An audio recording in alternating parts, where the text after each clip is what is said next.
Naisumiti na ng Department of Budget and Management sa Senado at Kamara ang panukalang pambansang pondo para sa susunod na taon.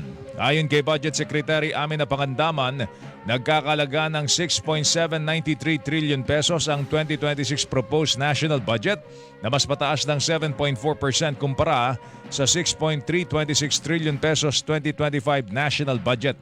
Kabilang sa top 7 departments na merong mataas na alokasyon ay ang Department of Education, Department of Public Works and Highways, Department of Health, Department of National Defense, Department of Interior and Local Government, Department of Agriculture, Department of Social Welfare and Development, Department of Transportation, Judiciary, Department of Labor and Employment. Inalis naman sa pondo ng DSWD ang para ho sa AKAP o yung ayuda para sa kapos ang kita program dahil tumaas ang gastusin para sa ibang programa at may natitira pa naman itong pondo.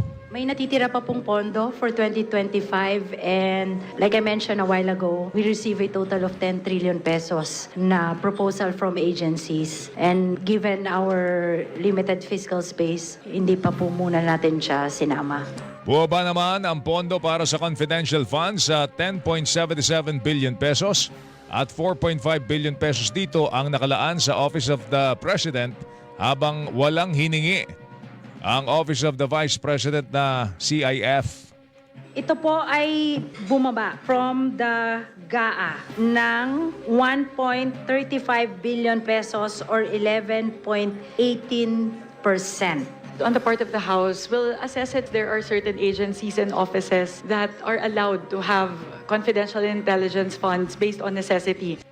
Ang magkakasunod na tinig po ni na Budget Secretary Amina Pangandaman at Nueva Ecija Representative Micaela Swansing, Chairperson House Committee on Appropriations, upang masuri ang national budget ng mabuti at iniurong po yung adjournment ng Kongreso mula October 3 ay ito po'y magiging October 10. Sa Kamara naman, sisimula ng pagtalakay sa panukalang pambansang pondo sa darating na Lunes, August 18. In the coming weeks, we will review every page of the net expenditure program guided by one question. Makakabuti ba ito sa ating mga kababayan?